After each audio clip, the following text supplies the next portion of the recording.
Hi, welcome back.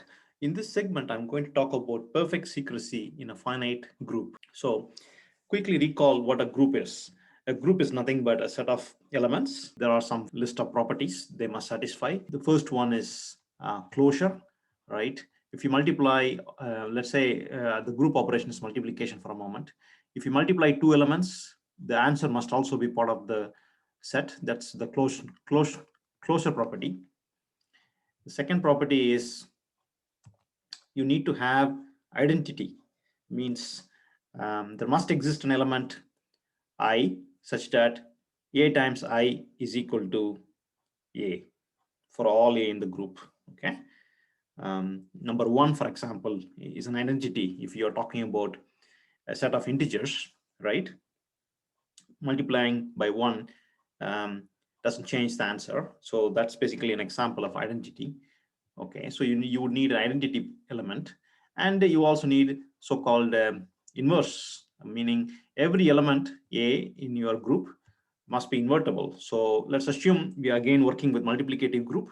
So you take an element a, say you compose it with a inverse, you should be getting the identity element. Okay, so let me denote the identity element by one.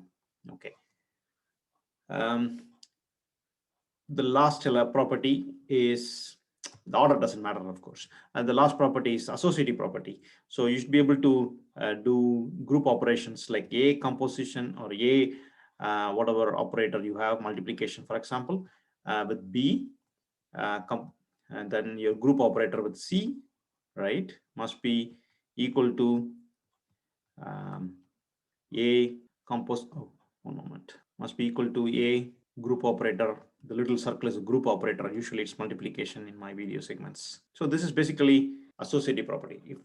If a set of elements satisfies all these properties, then we would say the set is a group. Okay, this must be true for all elements a in the group. Okay, except zero if you're talking about multiplication among finite set of integers in a modular arithmetic context. Okay, other than zero. So you can say a not equal to zero. Just get rid of zero essentially. All right. Now we are going to do finite group operations, and I am going to show to you that we can construct perfectly secure encryption scheme in a finite group. Okay. So recall that in a perfectly secure context, it doesn't matter how much time and resources an attacker is putting to break your system. He or she will not be able to recover any new knowledge just from observing the ciphertext. So more precisely, this is how the perfect secrecy was defined earlier. Suppose the message space is denoted by a random variable m, right? What is the probability that the message is m, given that your cipher space is c? The actual ciphertext that you're observing is c. Okay, this should be equal to probability of m being m, meaning observing the ciphertext gives you no additional information about your plain text. Essentially, that's basically what this means in more mathematical rigorous term. All right, so let me show you one interesting construction in a finite group where we can achieve perfect secrecy. Okay, so the encryption algorithm will work as follows. So you will generate a unique random key k. Unique is important. So every message has to have a unique key in this context. You have a key k and you have a message m. Okay, so encryption is actually as simple as this. You take your key k, you apply your group operation, multiplication, for example. I'll denote by a small circle. You multiply k and m, or whatever group operation that is. That's basically the ciphertext you will be sending to the receiver. So this is encryption.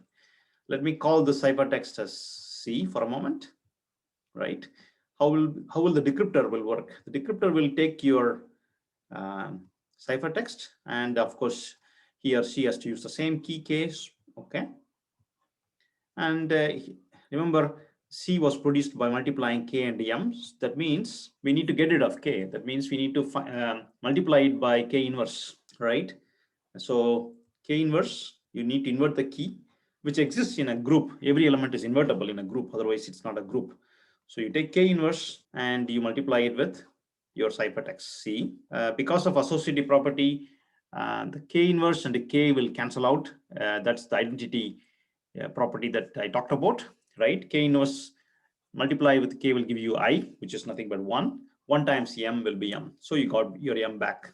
That's it. So this is basically encryption decryption process. And we need to argue why is this secure, right? This seems so simple that how can this be secure? It turned out that this is unbreakable. It doesn't matter how big the values of M and the M are. You can have even the smallest possible values for M and K is still unbreakable. I will show it to you. It may be a little bit of surprise. So let's argue why it is unbreakable, right? Suppose we take the first equation. Okay, what we need to argue first is to show the ciphertext C is an uniform element. Okay, meaning C can take all possible values in your group. Okay. So one more thing I need to tell you is that the message M must be a group element. So key and a group element, both of them are basically group elements. Because of the closure property, ciphertext is also a group element. Okay, just a side note. So why is C a uniform element? C is a uniform element because of the following reason. Let's take an arbitrary element, let's say Y, some arbitrary element in your group G. Okay. Okay, I will instantiate this using a concrete example in a moment, but let's get the concept first. I want to argue that the ciphertext C can be equal to Y. Y is just some random element. I'm going to argue ciphertext C can be Y. So let's see, what is the probability the ciphertext is equal to Y? Let's analyze that. Okay, so this means we need to argue that probability of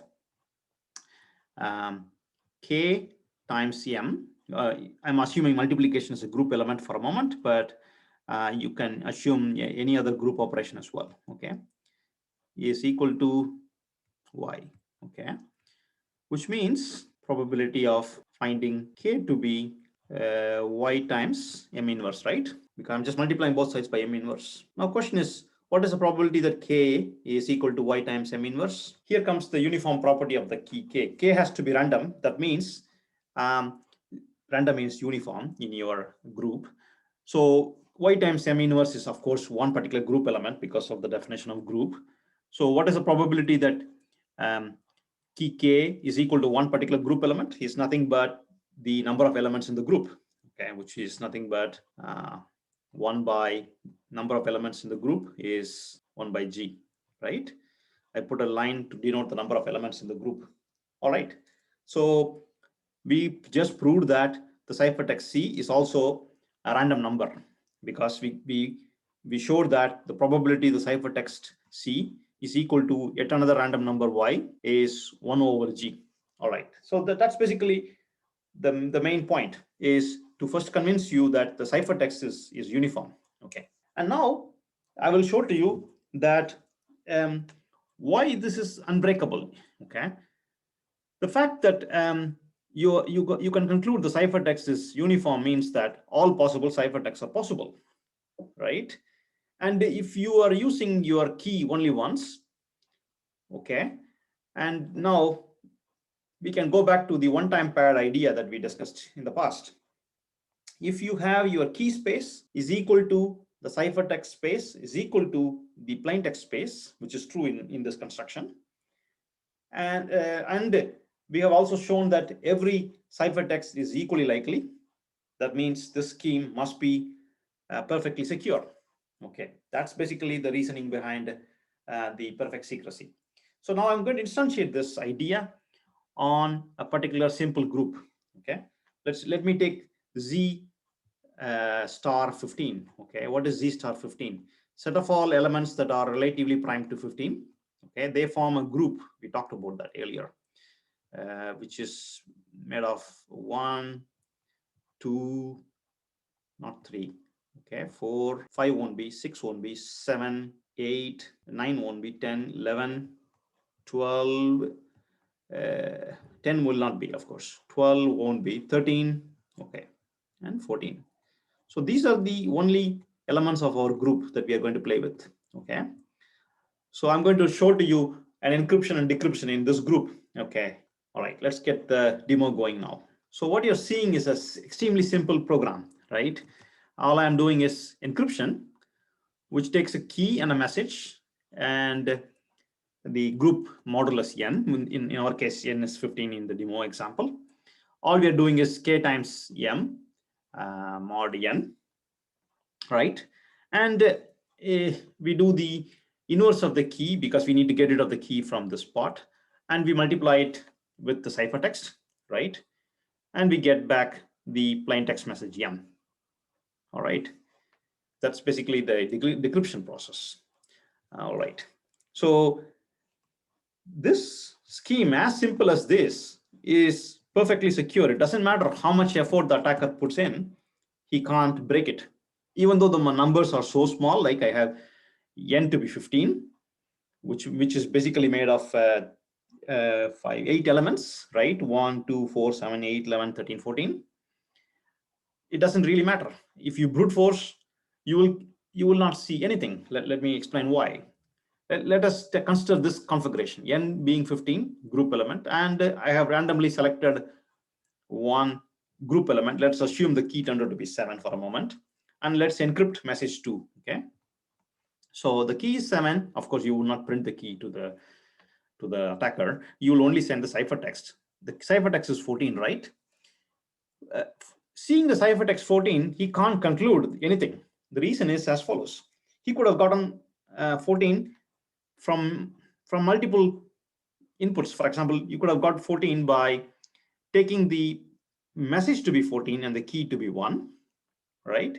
Or you could have gotten 14 by having the message to be 2 and the key to be 7, or 14 by 4 to be the message, and let's say what can the key be? The key can be 11, for example. 11 into 4 is 44, and 44 mod 13 is 14. So as you can see, all possible elements are possible. Okay, so let me write it here more clearly. Okay, so what I mean here is that if you are seeing the ciphertext to be 14, it could mean the message was 1 and the key was 14.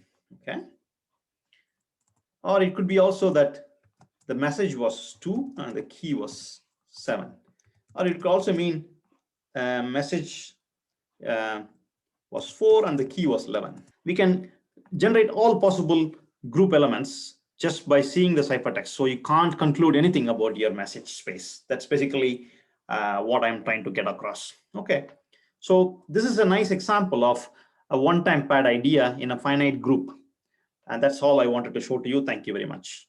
Yeah, of course, you need to make sure that the key is unique. Okay, otherwise you can easily combine multiple ciphertexts and start solving a bunch of equations and may be able to recover the messages. All right, thank you. That's all.